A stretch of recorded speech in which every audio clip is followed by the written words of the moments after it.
ক্লাসের শত্রু যখন ক্লাস মনিটর হয়। আজ থেকে তোমাদের নতুন ক্লাস মনিটর হলো সুমনা।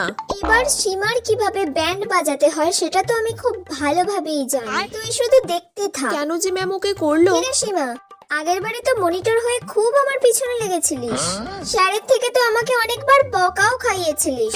এবার দেখ আমি তোর অবস্থাখানাও কি করি। হ্যাঁ বল। সুমনা টয়লেট যাব। তুই কথা বলছিস, দাঁড়া তোর নামটা লিখে দি। আরে কথা কোথায় বললাম, টয়লেট যাব বললাম তো। আমার সাথে তর্ক? নামের পাশে স্টারও বসিয়ে দেবো। এগুলো কিন্তু তুই একদম ঠিক করছিস না। আমি কি জন্য কি করছি তার কৈফিয়ত তোকে দেবো নাকি? আমি ক্লাসের মনিটর, তাই আমার যেটা ইচ্ছা আমি সেটাই করব। দুজনেরই নাম ম্যামকে দিয়ে এসেছি, এবার দেখ তোদের কি হয়। খুব বেশি বেড়েছিস না তোরা? তোর বন্ধুরা তো কথা বলছে, এবার ওদের নাম লে। কোথায় কথা বলছে? ওরা তো একটাও কথা বলেনি, ওরা তো চুপচাপ বসে আছে। তুইও তো গল্প করছিস। আবার আমাকে বলছিস আমি ওদের সাথে গল্প করছি? আমি ক্লাসের মনিটর আর তোরা আমার মুখের উপর কথা বলছিস?